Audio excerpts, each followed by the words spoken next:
welcome everyone to our SIB Lekas English Church service and a very special welcome to all of you at home. So today we are so happy to be celebrating Mother's Day. For you mothers at home who couldn't be with us today, do pick up your present from the church office next week. So we want to bless all our grandmothers, our mothers, our spiritual mothers, our physical mothers. And what better way to celebrate Mother's Day than to praise and worship the Lord together. So we want to hand it over to Danica and the worship team. Church, let's be up on our feet and let's sing a song of praise to God today. Amen.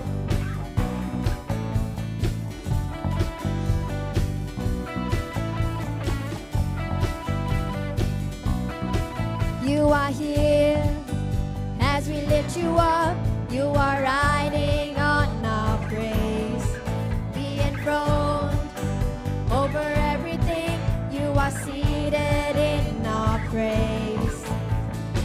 This is prophetic, I can feel it in the air. We lift our praise and you change the atmosphere. With hearts open now, everybody's singing out. Oh, oh, oh, turn it up, this sound of praise. Make it louder than any other. Lift him up and shout his name over all. As we praise, I can feel the change as your presence now invades.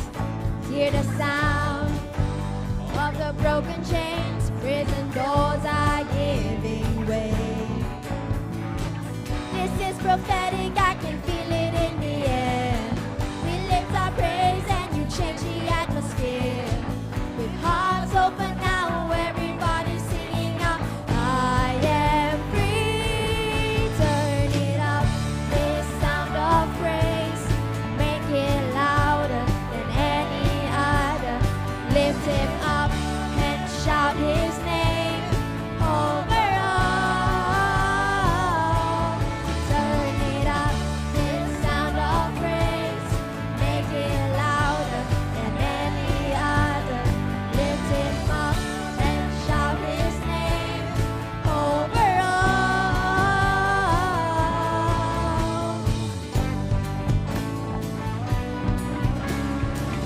Let's sing our praises.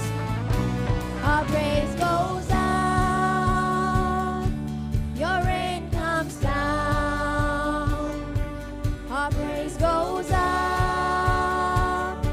our rain comes down. Church, let's lift our hands together. Our praise goes up, your rain comes down. Our praise goes up, your rain comes down. Shouts of praise, we celebrate.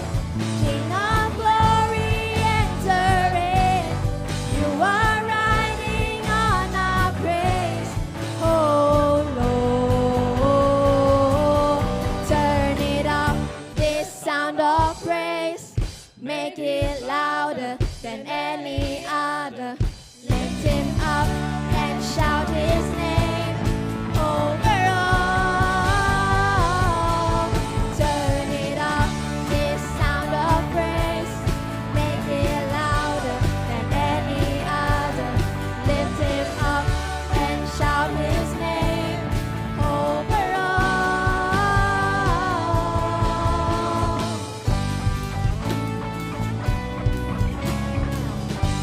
Let's lift our hands in praise. Our praise goes up, your rain comes down. Our praise goes up, your rain comes down. Our praise goes up, praise goes up, your rain comes down. Our praise goes up, your rain comes down. With shouts of praise, we celebrate. King of glory enters in. You are riding on our praise. Oh Lord, turn it up, this sound of praise.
is devoted, like a ring of solid gold, like a vow that is tested, like a covenant of old.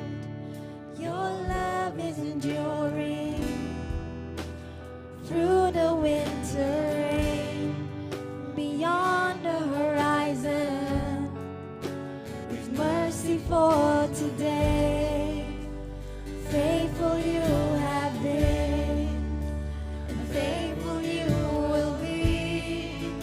You pledge yourself to me, and it's why I sing. Your praise will ever be on my lips, ever be on my lips. Your praise will ever be on my lips, ever be on my lips. Your praise will ever be on my lips, ever be on my lips. Your praise will ever be on my lips, ever be on my lips.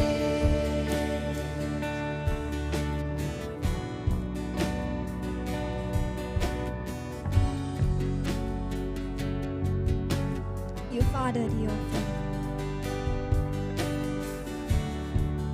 You father the orphan. Your kindness makes us whole, and you shoulder our weakness, and your strength becomes our own. You're making me like you, clothing me in white, bringing beauty from ashes. For you will have your bride, free of all her guilt, and rid of all her shame, and known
Angels and saints we sing worthy. Let's sing You Will Be Praised.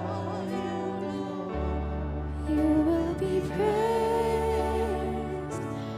You will be praised. Angels and saints we sing worthy are you, Lord.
Today we want to welcome Pastor Lily, who is going to give us a really good sermon called God's Restoration. So let's welcome her and let's stretch out our hands and pray for her.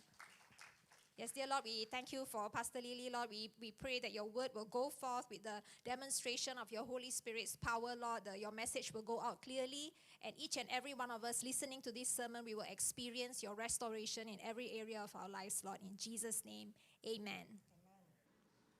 Thank you. Stephen.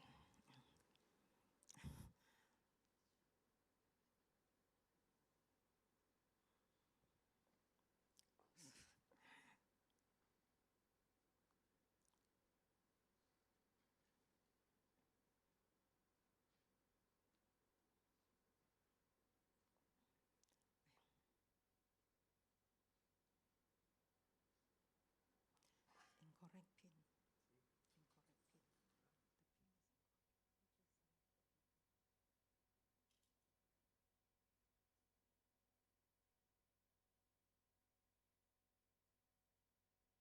Anyway, shalom everyone. Great to see you all. Happy Mother's Day to all the mothers present here and to all those who are watching online at home.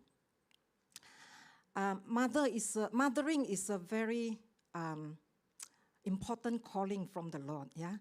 And so we want to really, as a church, we want to thank all the mothers for your dedication in bringing up your children and nurturing them, yeah? As mothers, let us daily ask for God's grace to be with us, to fulfill our role as mothers, amen? Yeah, so sorry, there's a little bit of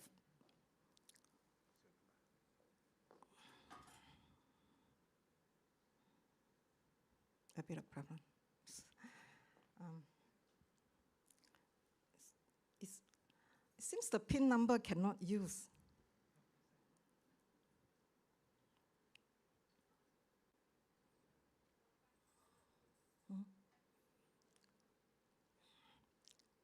Just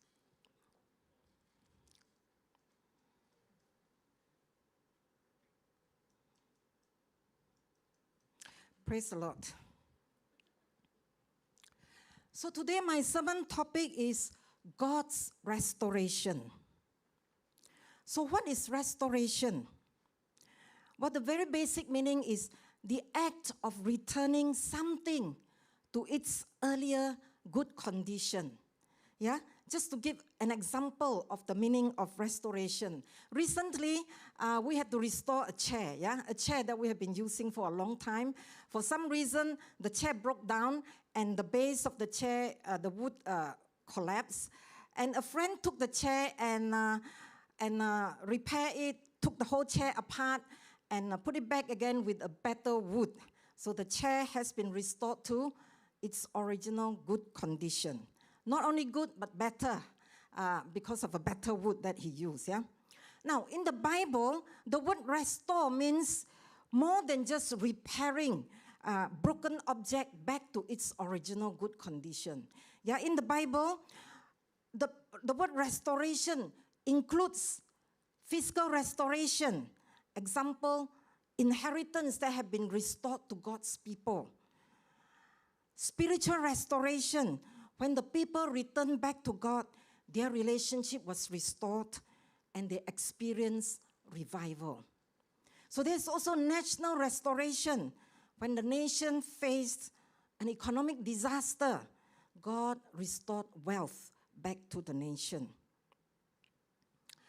Mothers, today you may have issues in your life that need restoration.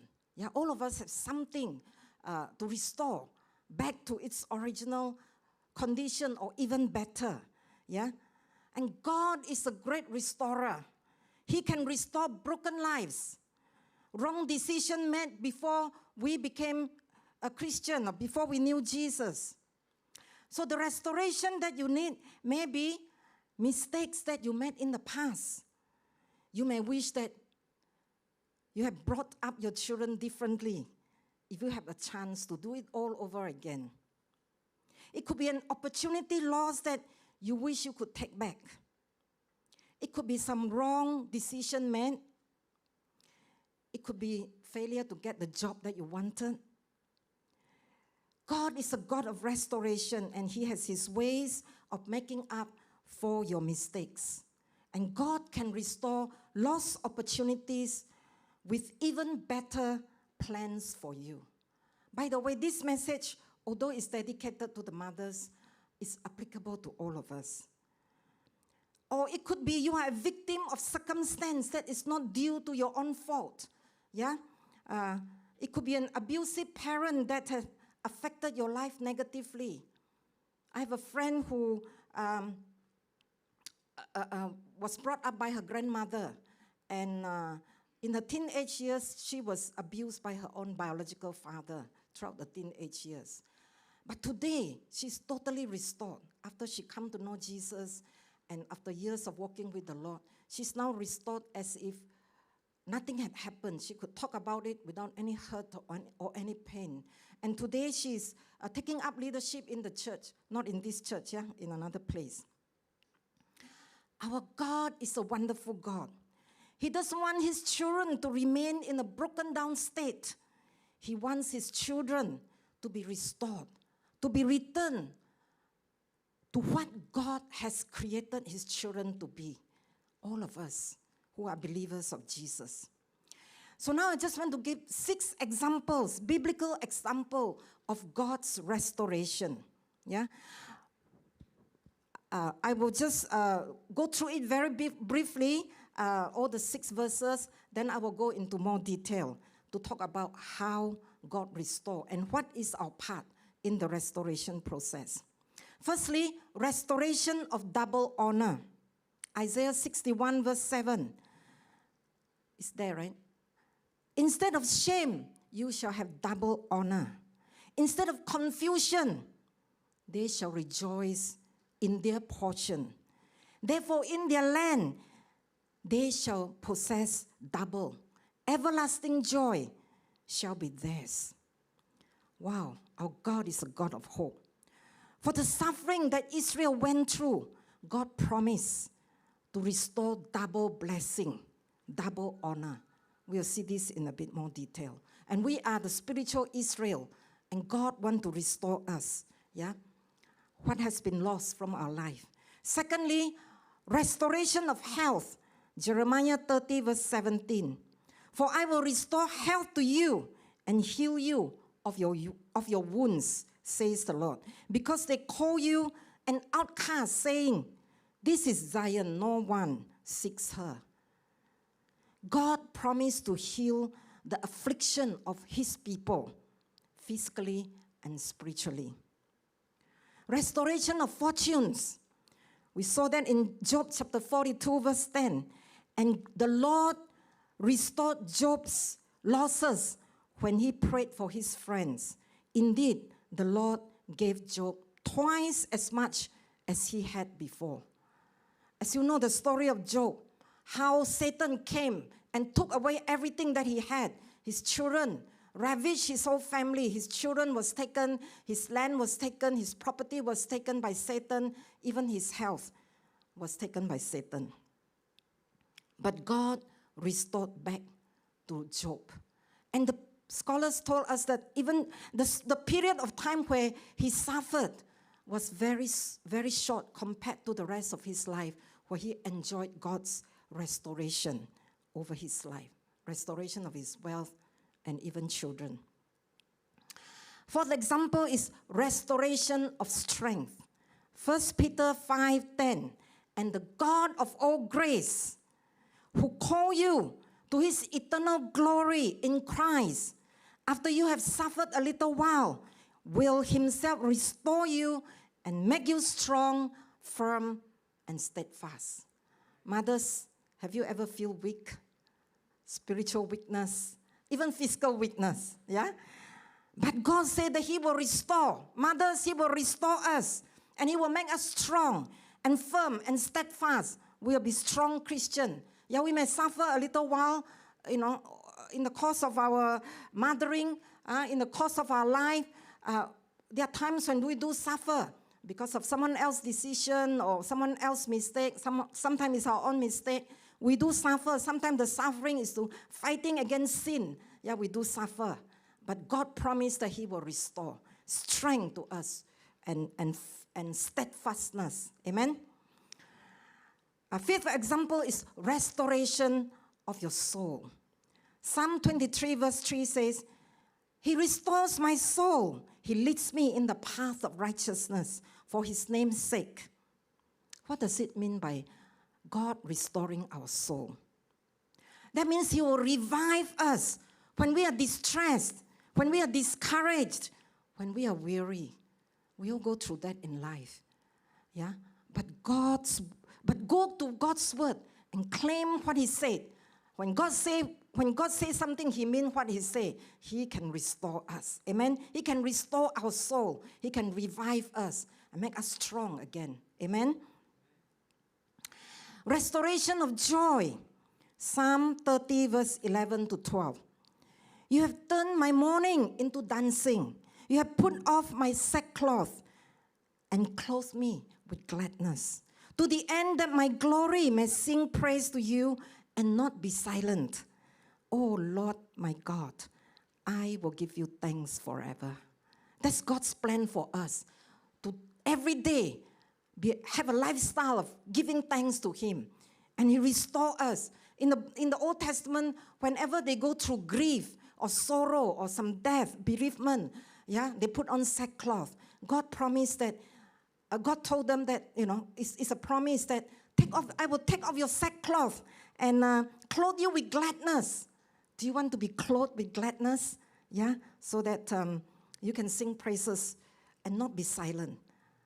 If we are silent for days and days and days without singing or praising God or thanking God, then something is a little bit wrong. Yeah, means we are having a kind of a mourning or sadness or grief. Yeah. So these are the 6 examples. Now I want to talk about what is man's part in God's restoration. So we'll look at some scriptures from the book of Ruth and the book of Joel. I will just go very briefly through the book of Joel to glean some important principles concerning God's restoration. In the book of Ruth, we will see how a family was restored from brokenness. If you know of families, yeah, your friends who had yet to come to know Jesus, many of them have gone through brokenness. Yeah, this is a message of hope for everybody who need hope. It's a family who was broken, a family who lost everything. God restored everything back to them. We saw that in the book of Ruth. In the book of Joel, we see how a nation was restored from national disaster. And we will see how God restores and our part in the restoration process. Yeah, restoration is a process. So the first thing that we learn from the book of Ruth is that God has a plan of restoration. Do you believe that?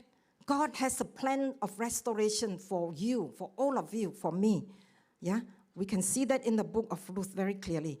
The book of Ruth, there are many lessons. Basically, it's about the redemption, God's redemption. But today, we just want to learn one lesson from the book of Ruth. That is the aspect of God's restoration.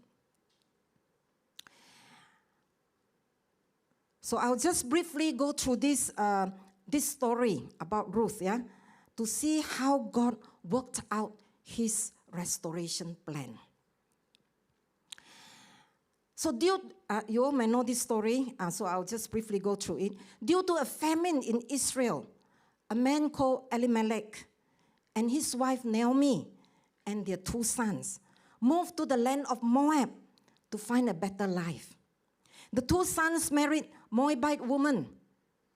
Some Bible teachers say that, pointed out that by leaving their homeland, they were actually going against God's will.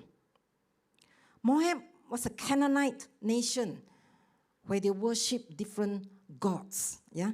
And the family have left their homeland where God was worshipped, the land of God's promise. They not only left the land where the true God is worshipped, they have left God's people. Hebrews chapter 10 verse 24 to 25 tells us the importance of believers to fellowship and encourage one another. That's the whole purpose of the church, yeah, in the New Testament. Yeah, a church is where the body of Christ is being strengthened through encouragement, yeah, through fellowship, building one another up. But this family had left their land in order to find a better life. You see, in the Bible, every time when God's people face disaster, they were expected to cry out to God for help. We saw that in the book of Deuteronomy. But here, there was no indication that they sought after God's direction in the time of famine. There were others in the land who stayed on in their land. But this family chose to leave their country, their own land, and go to a heathen nation. So while in Moab, Naomi's husband and 2 sons died. Naomi literally lost everything. Lost her husband, 2 sons, property, income, protection. Came a time when she heard that God had visited her nation and the famine had ended. She decided to go back home. In Naomi's own word, they left Bethlehem, their hometown, full, but they returned empty. They were quite well-to-do. They left full, but they returned empty. Her name was Naomi, which means pleasant, delightful, or lovely. That was her destiny. In the Jewish way of learning, giving names to the children is they sort of discern what is their destiny and they give them a name. So her name was a pleasant person, and that was her destiny. But when she returned, she told the people, please don't call me Naomi, just call me Mara. Mara means bitter. From being a pleasant, delightful person, her life had become bitter.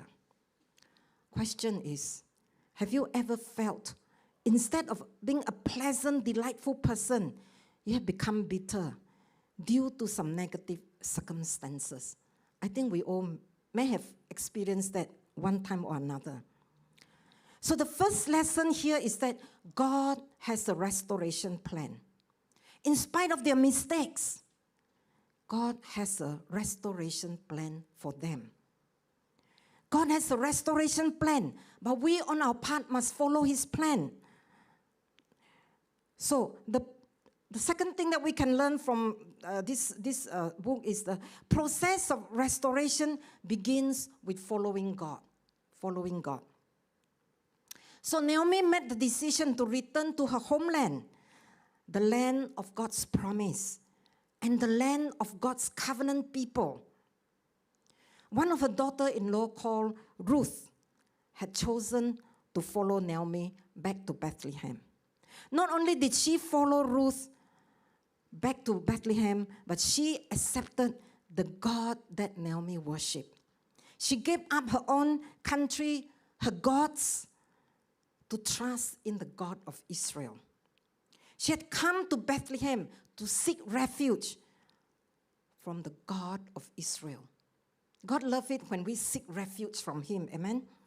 And Ruth's decision to follow after God was the first step to God's restoration plan. So what does it mean to follow God?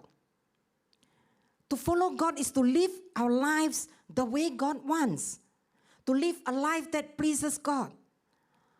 Ruth followed God in the way she lived her life. Her life showed that she is a believer of the true God. Not just say that, I believe in your God, but her life speaks for itself, that she is the believer of the God, of the true God of Israel. So following God, following God means pleasing God, living a life that pleases God. I want to draw your attention to one very important verse for today. Ephesians chapter 4, verse 1 to 2. It says, I therefore, a prisoner of the Lord, this is the Apostle Paul speaking, urge you to walk in the manner worthy of the calling to which you have been called, with all humility, gentleness, patience, bearing with one another in life. So here Paul listed 4 things that we are to live our life worthy of our calling as a believer. Humility, gentleness, patience, love one another. We see these 4 characteristics in Ruth's life. Firstly, her humility. Her humility was seen in the way she identified herself as a maidservant. She called herself maidservant. Her attitude is to serve. She came all the way to Israel, to serve Naomi. And Jesus came to serve through his death on the cross. It's such a wonderful character that the Apostle Paul talked about. Her humility is seen in her submission to the wise counsel of Naomi. Naomi, being an older woman and has gone through a lot in life, so now Ruth submitted to Naomi's wise counsel. We can also see Naomi's love and gentleness. Her love and gentleness are seen in the way she treated Naomi. She's well known in town as a woman who cares and provides for her mother-in-law. You can read that for yourself. And 1 Timothy 5:8 says, as believers, we have to care for our household. Amen? And fourthly, her patience is seen in her life. She worked hard from morning till evening just to pick up the leftover grains that the harvester left behind for the poor people. From morning until evening, she picked up the grain. She worked hard to provide for herself and for Naomi. You can see that in Ruth chapter 2, verse 17 and 18. She lived her life worthy of her calling as a believer. She's well known in town as an excellent woman. Ruth 3, verse 11, Boaz says that, for all my fellow townsmen know that you are a worthy woman. And some of the townspeople even saying, wow, this daughter-in-law is better than 7 sons. Such a great example, amen, of a life worthy of a believer. And we cannot live this kind of life except by the power of the Holy Spirit, So Ruth lived her life that is worthy of a calling as a believer. The third lesson we can learn from this book is living a godly life hastens the restoration process. If she were to live her life just to please herself, that process of restoration will be delayed. If she did not live her life to please God, the process of restoration will be delayed. We want to see how how this is so, yeah. So God has a plan to restore Ruth's life. On her part, without knowing, she was walking right into God's perfect plan. She was walking right into God's perfect plan. One thing after another just fell into place for her. And the key for her is to live a godly life. As she does her part, as she did her part, God directed her path to restoration. Of all the fields in Bethlehem, she came to the field of Boaz. Boaz happened to be a man who really gave her much favor, a very kind, nice man. Give her much favor, one favor after another given to her. And Boaz happened to be a close relative of Naomi. And this is not by coincidence. It's God's hand in the restoration plan. As we know from this story, Boaz ended up marrying Ruth. The custom in those days was that the closest relative was to buy back the dead relative's estate that has been forfeited, either through selling because of poverty. The closest relative is given the responsibility to buy back the estate and also to marry the dead relative's widow. Of course, that was the culture of those days, the custom. We don't follow that nowadays. Yeah? Now, from that union, they got married, and from that union, a child was born called Obed. And he is the grandfather of King David. And this is a testimony of God, our great restorer. When two women, Naomi, who turned back to God, and Ruth, who put her faith in God, God restored both their lives and their inheritance. God restored Ruth's life. She was a foreigner, a young widow with no provision, no protection, but God restored her life. She became a prominent woman in the genealogy of King David and even Jesus. She was the great-grandmother of King David. God restored her from shame to honor. This is the verse that we read in Isaiah chapter 61, verse 7. For your shame, I will restore double honor. So what can we learn so far from the life of Ruth? God has a restoration plan. In spite of our past mistakes, God is greater than our mistakes. And He is merciful and powerful to restore us. Living a godly life hastened our restoration. And if she was to live her life any way she liked, not pleasing God, it would have delayed her restoration. Now, another powerful step to restoration is to return to God as our first love. The next one. Return to God as our first love. So when God's people face disaster, God's solution for them is always to return to God. We see that in the book of Joel. There's a promise of restoration when we return to God as our first love. In the book of Joel, there was a national disaster. Judah was devastated by a locust plague. Not the COVID-19 plague, okay? It's the locust plague. When locusts invade the land, from what I read, they could cover up to 30 to 100 square miles of croplands. And just 1/3 of a square mile of locusts could consume as much crop as could feed 35,000 people in one day. Judah experienced a massive destruction of crops. And the outcome was a famine. They faced an economic disaster that they have never seen before. So in such a condition, God has a solution. And through the prophet Joel, God told them to return back to God. Joel chapter 2, verse 12 to 13. Now therefore, says the Lord, turn to me with all your heart, with fasting, with weeping, with mourning. So rend your heart and not your garments.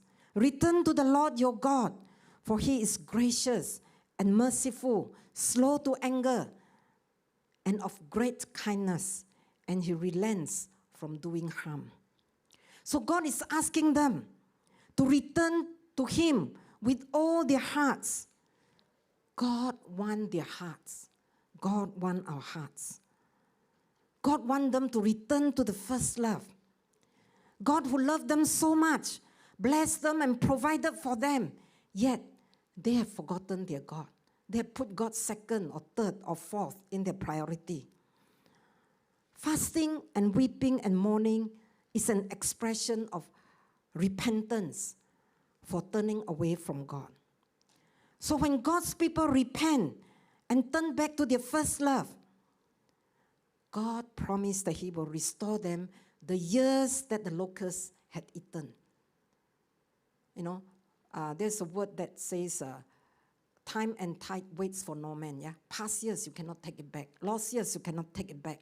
But our God can restore the years that has been lost because he's powerful and he's merciful. Yes, and the Lord restored blessing and abundance back to his people when they return to the first love.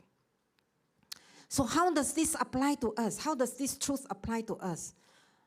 What practical step can we take? Some of us may have something that need restoration. Could be health, relationship, finance, lost opportunity. Some of us may feel that we have lost our first love. So set some time aside. Fasting is an expression of our longing for God. Fasting is a way to tell God that we love him more than anything else, even more than food, which we all love. Even more than other things that we love. There are many things we love, right?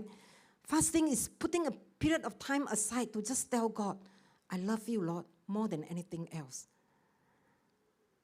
So spend that fasting time reading the Word of God. You may fast because you want more of God's presence. Do you want more of God's presence in your life? You may fast because you want God to become more real to you. You may fast because you need more of God's power in your life to become more impactful, to become overcomer for Christ. You may fast because you find it hard to read God's word and you find it hard to pray. Take some drastic action. Fast for some time. You may fast because you want God to be the center of your family. We all want God to be the center of our family. Amen. When God is the center of our family, when Jesus is allowed to reign supreme in our family, we will see, victory after victory, breakthrough after breakthrough. So if that is not the case, you may want to consider a fast. You may fast because you want to see more people come to know Jesus as Savior. That is a really good reason to fast. Malaysia United Fire World is calling for a fast from the 19th of April to the 23rd of March. 23rd of March happened to be the Feast of Pentecost. That's the day when the Holy Spirit was poured upon the first disciples, upon the 120 disciples, and that was the beginning of a powerful church. Yeah. So, but it's not too late for you to fast for the next 1 or 2 weeks. You may fast 1 week, you may fast a few days. Fast as you are able. I'm not very legalistic on this. Yeah, you may choose to fast 1 meal, 2 meal, vegetable fast, fasting from internet. It's between you and God. Yeah, I see a hand raising up. Yeah, so that's good. You're going to take that action. Amen. Yeah. So to conclude, just want to say this. I feel this is a prophetic word. God is a God of restoration. In the days to come, Holy Spirit will show you areas in your life that He wants to restore for you. As He had spoken to me, areas that He wants to take back, for His own glory, for my sake. He not only saves us, He wants to take back what has been lost from our life through our past mistakes, through sins. He wants to take back what the enemy has taken from us. He wants to make us whole. He wants to restore us to wholeness. He wants to restore his church. He wants to restore the global church before the second coming of Christ. Let us have faith in God's promises of restoration. Let us look at the scripture and really believe our God is a God of restoration. And we need to open our hearts and receive our restoration by faith. Amen? So I just want to end this with a time of prayer. There's a couple of questions for you to ponder when you go through this sermon. So let us bow our head and let us spend a short moment in prayer. Heavenly Father, I just want to thank you that you are such a wonderful, powerful God, a God full of mercy and grace. Lord, we thank you that you are God, the mighty God of restoration. Lord, we just pray that even as the word had gone forth this day, Lord, Holy Spirit, may you just speak to each and every life. Pinpoint life that you want to restore for them. Lord, in the days ahead, I just believe that you are going to cause breakthrough after breakthrough for your people. Lives that have been broken will be restored. Things that have been taken will be returned back manifold. Lord, we pray that all those people that are listening now, their hearts will be softened to receive your word like a little child. And Lord, as they receive your word, Lord, they are going to see breakthrough. As they put the word into practice, Lord, they are going to see breakthrough after breakthrough, restoration after restoration. So Lord, we want to thank you for your word, and we pray that you'll bless each and every one of us present here and those who are at home listening. Bless your people in the week to come. Pray for revival fire to touch your people.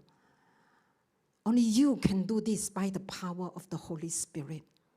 Let there be such a fear of the living God, such an honor of the holiness of God, even this coming week. We ask this in Jesus' mighty name. Amen. So have a wonderful week. God bless you.